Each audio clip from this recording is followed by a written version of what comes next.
Assalamualaikum warahmatullahi wabarakatuh. Perkenalkan, nama saya Ivan Alif Adrian dengan NPM 22150610057 dari kelas PSTIA Teknik Informatika Universitas Lampung. Pada video kali ini saya akan membahas modul terakhir, yaitu modul 4, subbab 4.5. Fungsi sederhana mengevaluasi BMI. BMI adalah indikator pengukuran yang digunakan untuk menentukan kategori berat badan ideal atau tidak. BMI dikembangkan oleh Adolf Quetelet selama abad ke-19. Melalui hasil perhitungan BMI, kita mengetahui kategori berat badan, yaitu kurus, ideal, kelebihan, atau bahkan obesitas. Nah, cara menghitung BMI yaitu dengan cara yang menggunakan pengukuran imperial.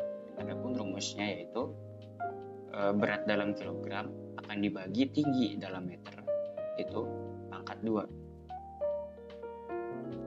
Nah, mengevaluasi BMI dan mengubah satuan imperial menjadi metrik. Satuan imperial adalah sistem yang digunakan untuk ukuran tak lazim bagi kita yang berasal dari negara yang menggunakan sistem SI. Satuan yang dipakai antara lain inci dan kaki sebagai ukuran panjang, sebagai ukuran berat, knots, dan mpm sebagai ukuran kecepatan. Satuan metrik adalah sebuah sistem satuan pengukur internasional yang baku. Umumnya semua negara berkembang telah memakai sistem ini atau yang biasa dikenal satuan MKS, meter kilogram per second. Cara mengkonversi. Lakukan semua konversi satuan dengan mengalihkan ukuran asli dengan bentuk angka 1 yang dipilih dengan baik. Singkatnya, temukan faktor konversi untuk unit yang diberikan dan yang diinginkan, dan tuliskan sebagai pecahan dengan unit yang diberikan. Nah, sekarang saya akan memberikan contoh seperti yang terdapat pada modul bagaimana cara menghitung BMI dalam Python.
Oke, jadi ini adalah program Python yang dimana akan menghitung BMI.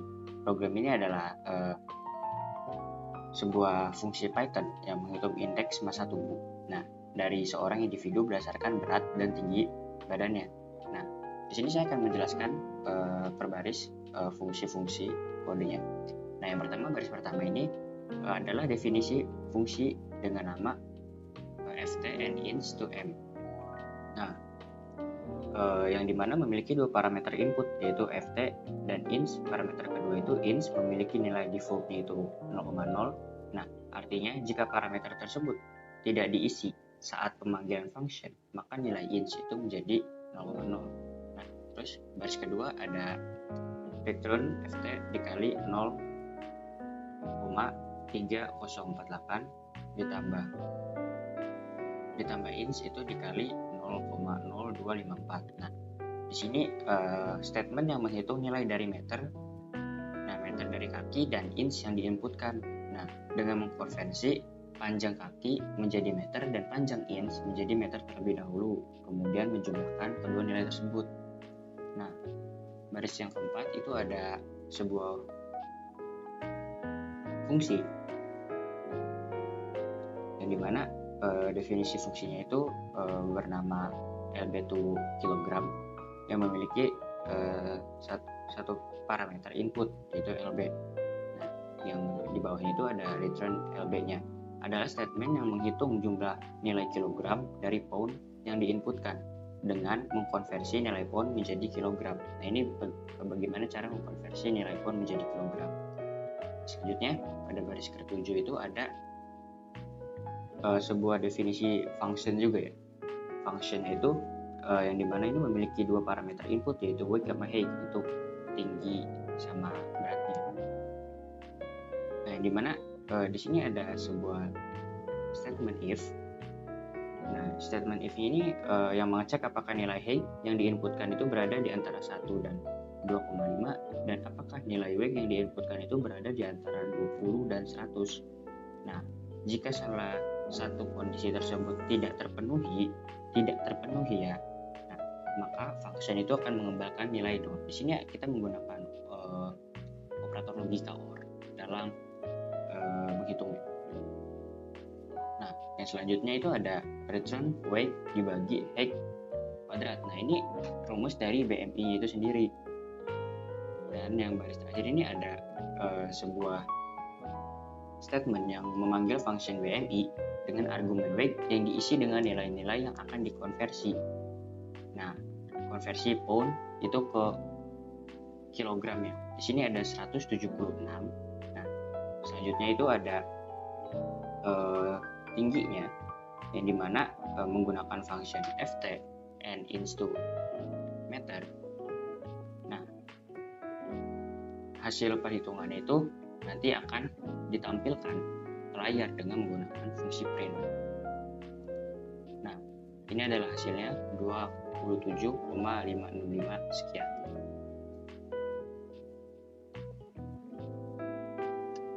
Nah, selanjutnya ada segitiga dan teorema Pythagoras. Dengan menggunakan Python, kita dapat menentukan apakah sebuah segitiga itu adalah segitiga siku atau bukan dengan melakukan input ketiga nilai yang mewakili panjang ketiga sisinya. Nah, seperti yang sudah terlihat pada layar, ini adalah contoh kode di dalam Python untuk mengetahui apakah itu segitiga atau bukan dengan melakukan input. Sekarang kita akan mencoba untuk membuatnya lagi.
Oke, jadi di sini saya akan menjelaskan satu persatu baris kode untuk menentukan segitiga.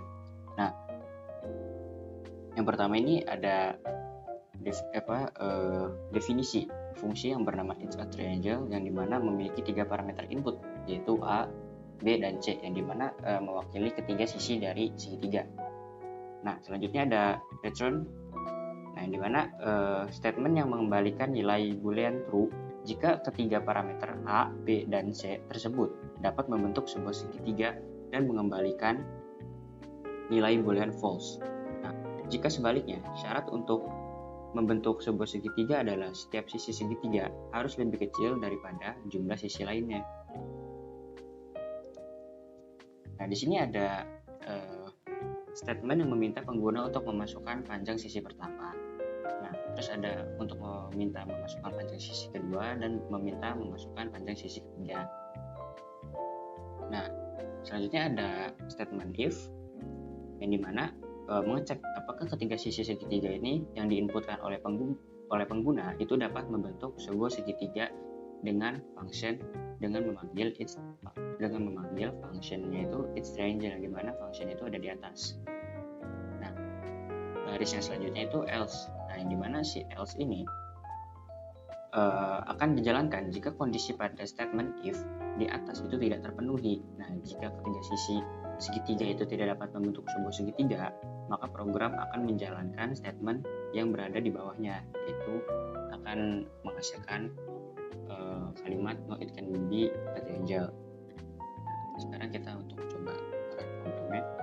Pertama, jika kita memasukkan input yang pertama itu 4, terus 5, terus misalnya 11 gitu. Nah, ini tidak dapat menjadi sebuah segitiga. Seperti itu kira-kira.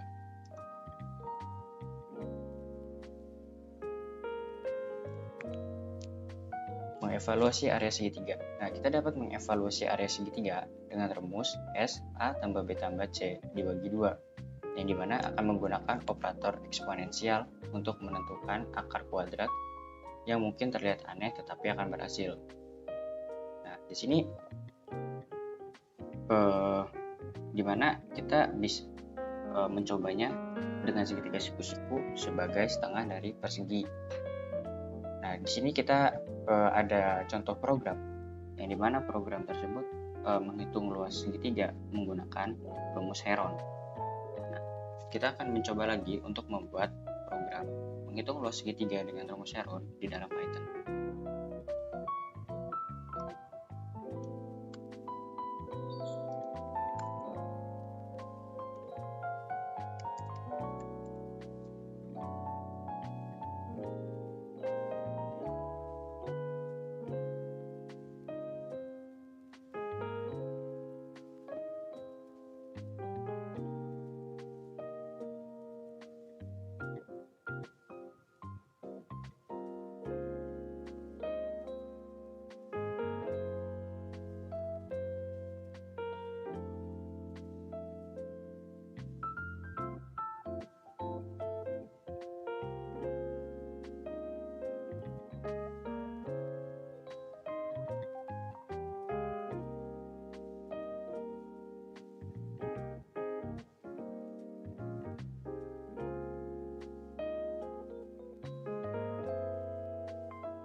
Oke, di sini saya akan menjelaskan tentang baris per barisnya rumus Heron.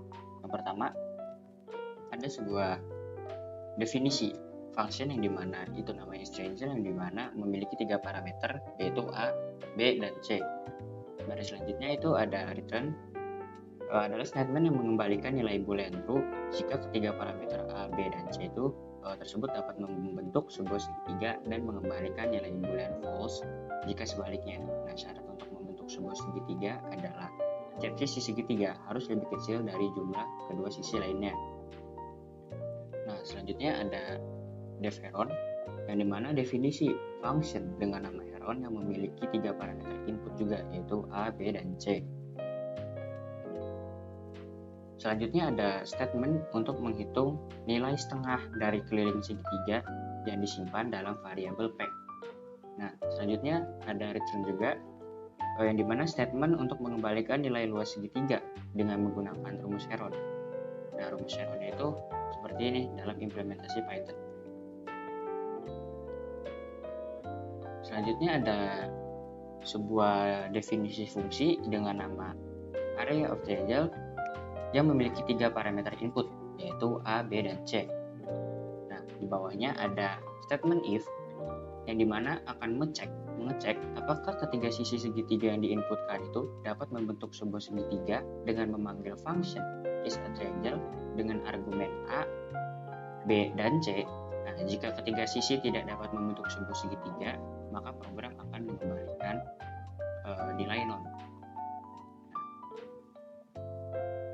Nah, terus selanjutnya ada return Heron. Nah, return Heron ini adalah statement yang akan mengembalikan nilai luas segitiga dengan memanggil function Heron dengan argumen A, B, dan C. Nah, selanjutnya ini yang terakhir itu ada print. Nah, yang dimana statement yang akan mencetak nilai luas segitiga yang dihitung oleh program dengan memanggil function area of triangle dengan argumen 1, 2, dan 0,5. Ini adalah penulisan 0,5 ya. Jadi kalau misalkan kita pengen tulis 0,5 cukup menuliskan titik di depannya. Dan kita akan coba untuk program ini. Kita bersihkan dulu terminalnya. Nah, di sini akan menghasilkan 0,499 sekian sebagai luas segitiga dengan menggunakan rumus Heron. Faktorial. Menurut ensiklopedia, faktorial adalah produk dari semua bilangan bulat positif kurang dari atau sama dengan bilangan bulat positif yang dilambangkan tanda seru. Nah, tanda seru itu merupakan simbol dari sebuah faktorial. Nah, faktorial dari suatu bilangan adalah bilangan itu sendiri dikalikan dengan bilangan itu dikurangi dengan 1. Nah, maka rumus faktorial dapat sebagai n kali n min 1, dengan n merupakan bilangan bulat. Nah, operasi faktorial digunakan dalam bidang matematika, terutama di kombinatorik, aljabar, dan analisis matematika. Penggunaan yang paling dasar menghitung kemungkinan urutan dan permutasi dari n yang berada di dalam objek yang berbeda. Maka Fibonacci pertama kali dikembangkan oleh Leonardo di Pisa atau dikenal sebagai Leonardo Fibonacci, seorang ahli matematika pada abad ke-13 yang menerbitkan buku Liber Abaci. Dan angka Fibonacci kini digunakan dalam berbagai prinsip ilmu seperti biologi, astronomi, geologi, musik, arsitektur, dan finansial.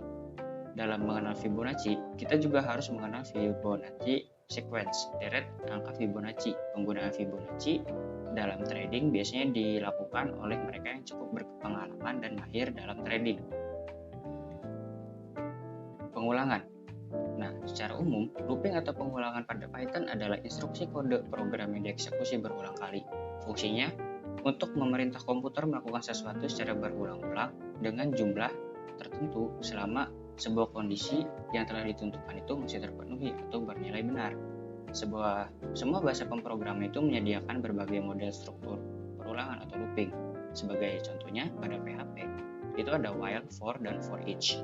Python juga menyediakan berbagai model tipe untuk melakukan perulangannya. Nah, macam-macamnya itu looping antara lain itu ada while loop. perulangan dilakukan selama keadaan masih true, dan for loop dilakukan berulang kali sesuai dengan variabel yang mengatur perulangannya. Dan nested loop adalah mengkombinasikan perulangan di mana perulangan dalam perulangan. Nah, di sini saya akan memberikan contoh sederhana dari for loop dan while loop dalam Python.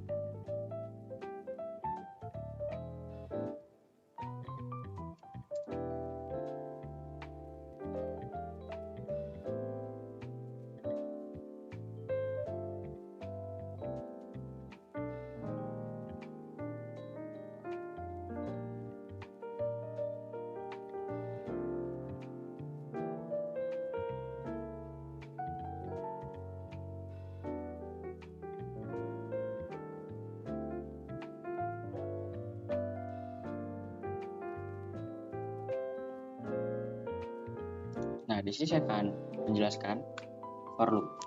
Ini adalah contoh sederhana dari for loop yang dimana akan mencetak banyaknya nilai dalam array nama.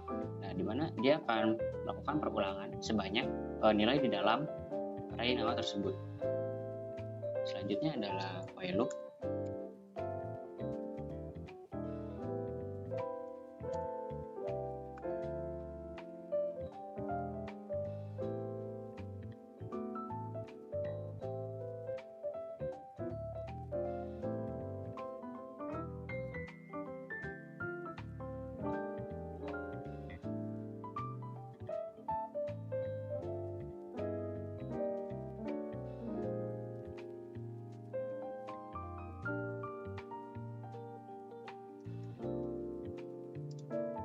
Nah, di sini saya akan menjelaskan tentang while loop.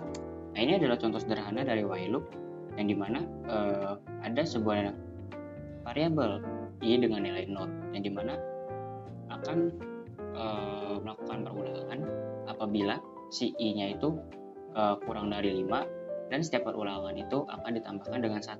Nah, karena itu kurang dari 5, maka looping akan sampai pada angka 4. Nah, angka 4 itu kurang dari 5 dan dimulai dari angka 0 karena si variabel i-nya itu bernilai 0. Jadi akan dimulai dari 0 dan berakhir di 4 dikarenakan ada sebuah while i-nya itu adalah tidak boleh lebih dari 5.